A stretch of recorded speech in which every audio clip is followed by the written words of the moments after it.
Okay, so let's dive in. Today's deep dive is focused on something I bet we all think about quite a bit: discipline and self-control. I Uh-huh. mean, we've all been there, right? Whether it's that phone, just buzzing away while you're trying to focus, Oh, yeah. or maybe it's that extra cookie calling your name even when you're like trying to be healthy. Absolutely. Or the snooze button that's just way too easy to hit in the mornings. Yes, the snooze button, the ultimate temptation. Right. So for this deep dive, we've gone through a whole bunch of discussions and stories and advice, all centered around building discipline and self-control. Yeah, drawing mostly from the English Sleep podcast. I think they have some great insights on this. They really do. And what we're going to try to do today is sort of pull out the most important points and some of those strategies that you can actually use, to boost your own discipline and self-control. Yeah, definitely. I think it's about, moving beyond just the definitions. Like, what does it actually mean to be disciplined or to have self-control in those, like, everyday situations? Right, exactly. So let's start with like the basics. When we say discipline, what are we really talking about? Well, from what we've seen, discipline is all about doing what needs to be done, Yeah. even when, even when you really don't feel like it. Yeah, it's like that inner push. Exactly. Like, think about having to get up early for work. Yeah. Your bed is so warm and comfy, and your brain's telling you to just stay put. But then discipline, that's what kicks in and gets you out of bed, right? Yeah, it's like you're aligning your actions with your goals. Like in Yeah. the long run, I have to go to work. Right. It's about those long-term goals. Mm. And then there's self-control. How would you describe that? Hmm. I think self-control is more about resisting those things um, that you know are not good for you, at least in the long run. It's like saying no to those immediate temptations. Exactly.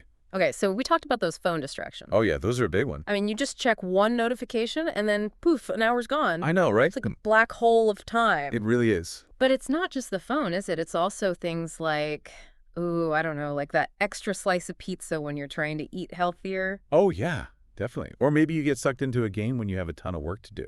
Yeah, those are all those immediate things that feel good now. Right, right. But then we end up regretting them later. Exactly. And a lot of the discussions we went through talked about how even like little acts of self-control, they can really add up over time. Oh, absolutely. Like they build on each other. It's like a muscle you're strengthening. Exactly. Like when your phone buzzes and you consciously choose not to check it right away. Oh, that's a hard one. It is. But each time you do that, you're basically like building up your self-control. Yeah, like giving yourself a little win. A mini victory. Yeah. I remember when I was trying to like start working out early in the morning. Oh man, that 5:30 a.m. alarm was my worst enemy. I bet. But I did this one little thing that really helped. I put my alarm across the room, so I actually had to get out of bed to turn it off. That's smart. And you know what? That small effort, like just standing up, that was often enough to break the snooze cycle for me. Wow, that's a good tip.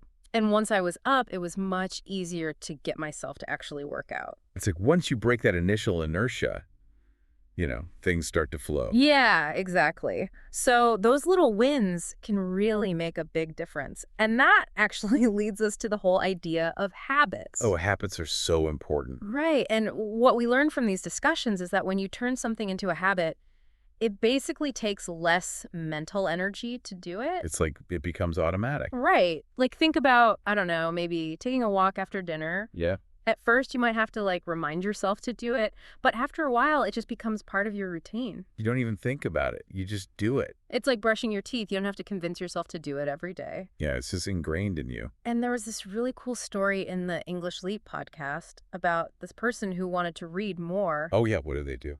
So they started by like keeping a book in their car. And then whenever they had to wait to pick up their kids from school, they'd just read a few pages. That's a great idea. Right. And eventually, that tiny habit, it turned into a bigger reading habit. So starting small really is key, isn't it? It really is. It's like instead of trying to run a marathon right away, you start with a short walk. Much more manageable. So much more manageable. And then you gradually build up. And that reminds me of another concept that came up a lot. Delayed gratification. Ah, yes. Delayed gratification. Basically choosing a bigger reward later instead of a smaller one right now. It's about having that long-term vision. Yeah, exactly. And that can be tough, especially when that instant gratification is right there tempting you. Oh, yeah, for sure. I know, like personally, I've definitely had times when I was saving up for something big, and there were so many times where I had to resist the urge to buy, smaller, less important It's things. about, like, resisting those impulses. Right, because I knew that if I kept my eye on the bigger goal, that would be so much more rewarding in the end. Did they talk about the marshmallow test in those podcasts? They did. They mentioned the famous marshmallow experiment, which is like a classic example of delayed gratification. Right, right. It's that whole thing about getting one marshmallow now or two if you wait. And it shows how some kids can resist that immediate temptation because they can see that bigger reward down the line. And that skill, it applies to so many areas of life. It really does. It's not just about marshmallows. It's about, like, our health goals. Exactly. Like choosing to skip dessert now because you're working towards a fitness goal. Yeah, you're thinking about those long-term benefits. Exactly. So thinking about your own life, where could you practice that delayed gratification to get a bigger reward later? Hmm, good question. It's definitely something to think about. But, all of this, it sounds great in theory, but we all know that staying disciplined, it's not always easy. Oh, absolutely not. There are always challenges. And one of the big ones that came up a lot was stress. Oh, yeah, stress can completely derail you. Right. When you're stressed, you just naturally want to find comfort, even if it's not the healthiest kind of comfort. Exactly. You just want to feel better in the moment. And that can lead to, like, overeating or maybe binge watching shows or all sorts of things that don't really help in the long run. It's like you're looking for that quick fix. Yeah, that quick escape. I know for me, when things get really busy at work, I tend to crave, like, sugary snacks. Oh, I feel It's like that. this instant mood booster. But the thing is, it never really solves the stress. Right. It's just temporary relief. And it definitely wasn't helping me reach my health goals. Mm. So that's when I realized I needed to find healthier ways to cope with stress. Like what kind of things? Like I started taking short walks during the day or even just doing some breathing exercises at my desk. Oh, those are good ideas. Yeah, they helped me manage that stress without resorting to, like, unhealthy habits. It's about finding those healthy outlets, right? Exactly. And the podcasts we looked at, they had a lot of advice on how to actually build discipline. Like specific strategies. Yeah. And a common theme was starting small. There it is again. Starting small. It's so important. It's like when you go to the gym, Yeah. you don't start by lifting the heaviest weights. You gradually work your way up. You'd hurt yourself. Right. So say your goal is to wake up earlier. Instead of suddenly changing your wake-up time by an hour, maybe just try setting your alarm 15 minutes earlier for a few days. Yeah, little steps. Little by little. And once you're comfortable with that, you adjust it a bit more. Exactly. And they also talked about this thing called habit stacking. Habit stacking. Yeah, have you heard of that? I don't think so. Okay, so it's basically connecting a new habit you want to build to a habit you already have. Oh, interesting. Like, let's say you always make a cup of coffee in the morning. Yeah, I do that. So while your coffee's brewing, that could be your cue to do, like, a few minutes of stretching. Oh, I see. So you're using that existing habit as a trigger for the new one. That's exactly it. And it makes it so much easier to stick to the new habit. That's really clever. I'll have to try that. I did that with reading. I decided that every day after my morning coffee, I would read for just 10 minutes. Nice. And because the coffee routine was already automatic, it was easy to just tack the reading onto it. And it became a habit without you even realizing it. Pretty much. So think about your own routines. Are there any habits you could stack to help you build a new one? I'm sure there are. I'll have to think about that.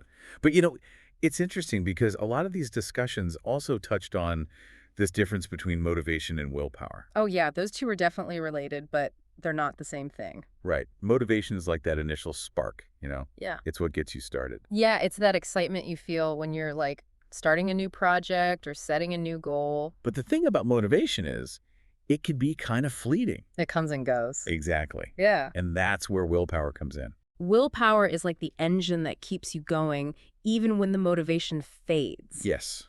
It's Yeah. that inner strength to push through when things get tough. We see this all the time with New Year's resolutions. Oh, the classic example. Everyone's so motivated in January, but then by February, that motivation starts to dwindle. The gym's suddenly a lot emptier. Exactly. And that's when you need that willpower to keep you going.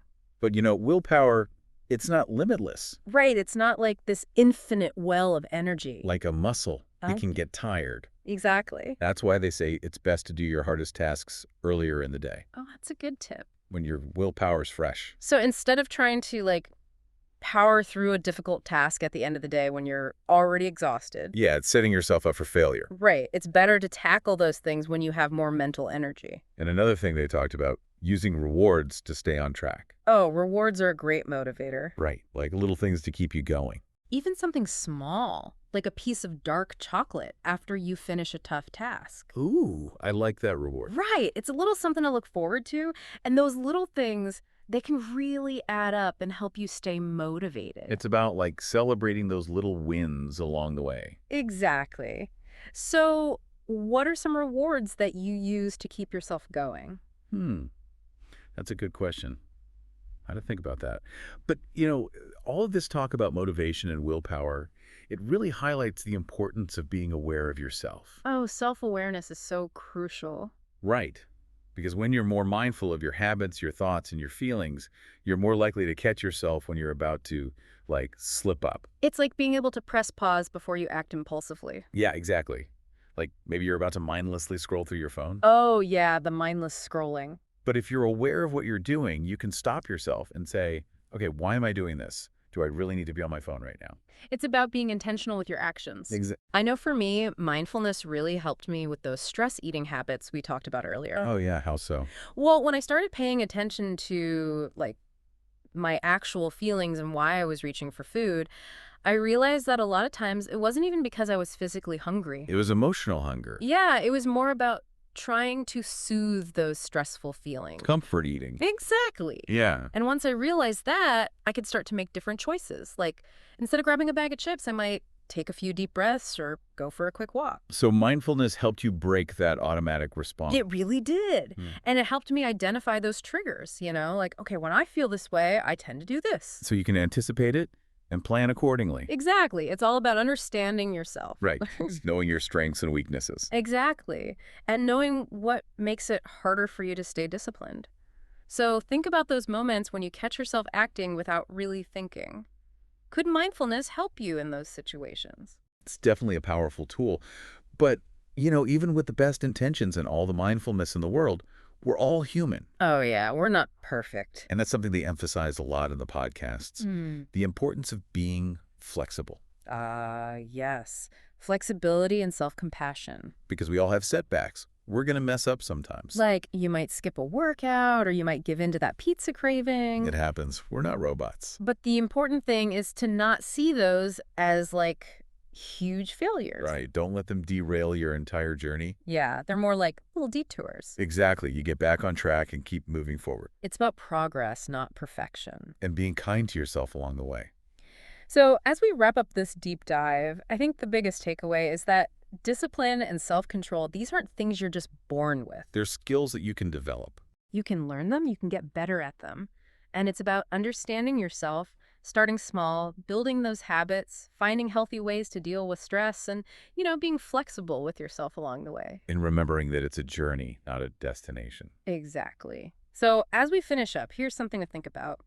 What's one small step you can take today to build a little more discipline in a specific area of your life? It could be anything.